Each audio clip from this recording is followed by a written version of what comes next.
Greetings and salutations, Charlton66 here once again with another video. I hope everyone is doing well. Just went to a little local comic book show over the weekend. I only picked up two books, and two books, of course, I needed for the collection, and it was quite crowded. There was a lot more people there. It was a smaller venue than at the Firehouse, but it was at a hotel, and it was pretty crowded, which was good to see. That took a lot out of my steam. It took steam out of me, so to speak, with all those people there. Um, but I did pick up a couple books, which I'll go over here in a moment. But right now, one part of this video is I'm trying to uh, reorganize my collection, trying to, organize something to some type of cohesiveness where we want things in order, we want things together. It's one of those things where you get a bunch of comics, you read them, you put them in a box to file away later to organize them, and then you don't get around to it, and then you do it again and again and again. Next thing you know, you got a bunch of boxes with various different comic books in them. So right now, I'm on my laptop, of course, but organizing a lot of stuff going on over here. Organizing this stuff here and there, and bags and boards are right there. I'm rebagging and boarding a bunch of stuff. A lot of this stuff here, a lot of this stuff is recent stuff there on the table. But here, I'm taking care of books in here, uh, different boxes full of stuff that I need to take care of. So that's what I'm in the process of doing. It's one of those things where it's a daunting task. Not only do I have a lot of stuff that I gotta put away, but I got to stop taking time to read things and going through things and stopping to smell the roses, so to speak. It's got to put these things away and get to it. So, but I'm going through some of these boxes, and one of the boxes I went through amongst the stuff I picked up from the comic show, which I'll show first. One of the things I picked up from the comic book show is really an all Ditko issue, but it's a 68-page giant 15-cent issue from 1958. Is Out of This World number 7 with a great Ditko cover and Ditko stories inside. There's 4 stories, I believe, that are inside this gem. I'd love to see the original artwork with this, because there's newsprint on his leg and then his torso. I bet it's pasted on, and the artwork, I bet, looks really cool. Again, this is from 1958, Out of This World number 7. They're hard to find, these thicker issues, like most thicker comic books, albeit, this is much older, 1958, but, the spine is really nice, and it's a really, really great shape. So I'm pretty happy to have that in my Charlton collection. And then the only other comic book I picked up was Ghost Manor number 2 from the second series of Ghost Manor. There were 2 series. This is number 2 from the second series. Not all Ditko, but it's a Ditko cover. So I'm pretty happy to have that. One of the things I ran through, and I've talked about before in my videos, is fanzines. How they're a snapshot, a time machine, if you will, to fandom and to things, history of our medium, of our hobby. One of the things I come across was a book called Fan Connection. This is from 1986, June. This is the first issue of the first volume. I don't know how many issues it went to. But what's kind of cool about it is strictly fan stuff. the cover blurb, Teen Titans versus the X-Men, the fans speak out. They're talking about what team do they like more and why, which is, I think, is kind of cool. Different people writing letters in there to talk about, um, uh, why they like it and whatnot. And they have letters in here, and the best letter gets $50, which I think is kind of cool. It's cool to get published. It's cool to have your letter published in a comic book. That's just reward enough for me anyway. I've had a few letters published, but to get $50 for it back in 1986 is kind of cool. So the best letter right there from a fan got $50 right there on that. But what I thought was kind of cool was they're asking at the beginning of it, they're looking for series reviews on John Byrne's Doomsday Plus One, X-Men, Fantastic Four, Alpha Flight, and the Hulk. Which I loved. If I would have seen this back in '86, I would have loved to have done a review on Doomsday Plus One, which was a Charlton series, early piece of Byrne work. But again, it's just a snapshot and of the past, and things were just simpler then, I think, and particularly with comic books,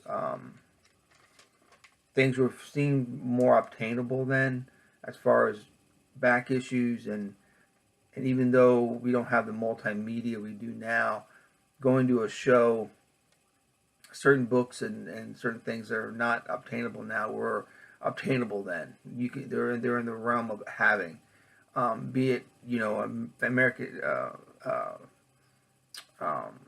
Amazing Fantasy 15 or X-Men 1 or whatever. Things were obtainable back then. I mean, you be able to save up and get those books back then. Now it's almost impossible without taking a second mortgage out on your home to get some of these books. I digress, but anyway, Fan Connection #1, Mysteries of the Weird and Strange #5 from Superior Comic, 1954. Which is a pretty cool jazz cover. They're all skeletons. They're at the club and being served by skeletons, and looks like old Satan there himself. It's a pretty cool comic. And I did some research. I was trying to find the first cover appearance or the first appearance of PT-109 in a war comic, and I thought it was my Charlton that I had, which is War Heroes #2 from 1963, but it's not. They actually did a PT-109. Dell, I believe, did a historical reference on PT-109 back in 1961, I believe the year it was. But this still is an early appearance of PT-109 in a nice high-grade Charlton war comic. War Heroes #2, 1963. Another book that I like to read, anything by Ditko, particularly his later stuff. Of course, his Charlton goes without saying, but he did a character called Static and a couple other characters in the '80s. They're all over the place. From Malibu Presents, I think that's where it was in the early '80s, and it went to Charlton Action Heroes. That Static appeared there, and Renegade Press put out a comic book called Ditko's World, Static. It's quite wordy. It's all about his philosophy and using his characters in his comic books to discuss and to present his thought and mindset on Ayn Rand's objectivism. So that's #2. Here's #3. This has got a great cover. Ditko still had it, so. But yeah, it's Static's hard to it's hard to pinpoint. For me, his first appearance, but like I said, he was all over the place in the early to mid '80s, different publishers and publications. Here's a nice high-grade copy of Our Army at War #150. Nice high-grade copy. It came up in that box. Again, I just pulled out a box to start either rebag and boarding or categorizing and put them in with their said titles. Want to rebag and board this. I don't know if I've showed this before. Leading Comics number 8 with the 7 Soldiers of Victory, which is one of my favorite Golden Age teams, with Vigilante being my favorite member. This is number 8, which is the Hourglass cover. It reminded me of the first appearance of Perdegaton, which is All-Star Comics number 35. And the Hourglass just made me think. I think of this cover. This is from 45, I do believe, or maybe not, maybe earlier. I mean 45. This is from 43. This issue right here. A nice high-grade copy of Sergeant Fury and his Howling Commandos, number 62. At last, the basic training of Nick Fury. Nice high-grade copy. Nice 12th center there. And Marvel did something kind of cool back in the 90s. They had reprinted their sci-fi and, well, mostly their sci-fi and giant monster comic books in comic book form, and they had new covers, but it was presented quite well. A nice little package. First of which, the oddest comics ever, Curse of the Weird, with a great Steve Ditko cover. Again, these are reprints of early Marvel monster and sci-fi stories. Curse of the Weird. You must see the Unsolid Man. Am I dead or what? I don't know who did this cover. I never heard. Rick. Can't make it out. Rick Alterscott.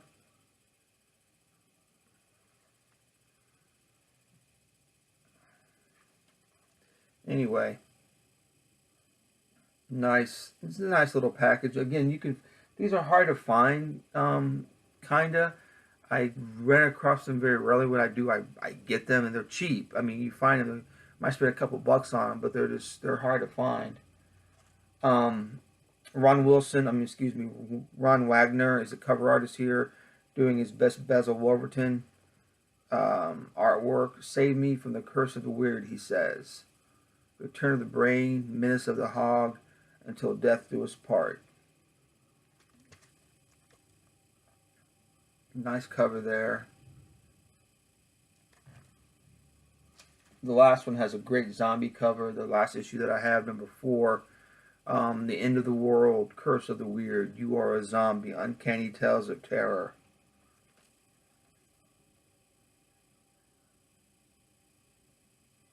It's a nice issue there. And they also did another series called Monster Menace, doing the same thing, the giant monsters. This looks like a Kyle Baker cover, which is kind of taken aback by it, only because I don't know how much Kyle Baker did for Marvel. I know he was a big DC guy, but I don't know what other books he did for Marvel. But he did the cover on this, I'm pretty sure. It looks like his style. But it's called Monster Menace number 1, and I love Tim Boom Bob in the corner box. The Terror of Tim Boom Bob. That's a great story. Creatures Run Amok. Monster Menace number 2, with all the different monster faces on the cover.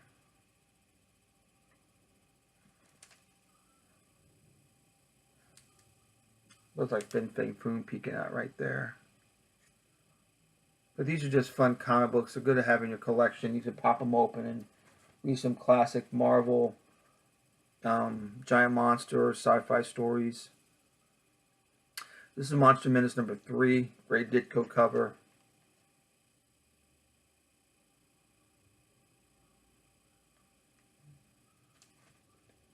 And Monster Menace number 4. Want to see something really scary? I don't know who did this cover artwork, but it's pretty nice. The lighting's pretty cool.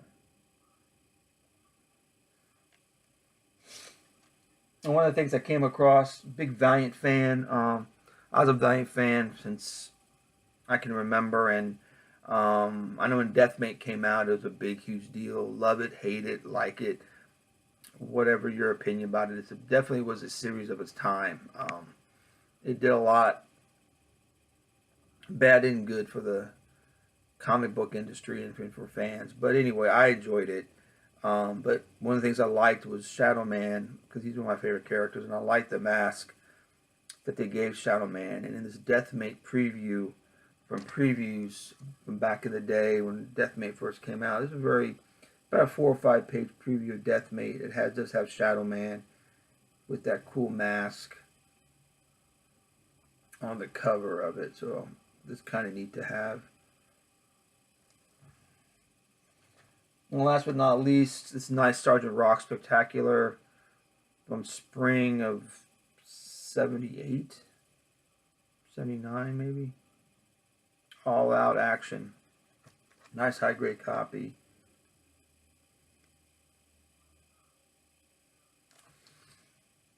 Well, that's it for right now. I'm sure I'll have another video come up soon, because I'm going through all this stuff back there and coming across, comics and stuff I've never talked about before. So I look forward to doing a video with that stuff. And I hope everyone has a good rest of the week. And I'll talk to you guys later. And thanks for viewing and subscribing.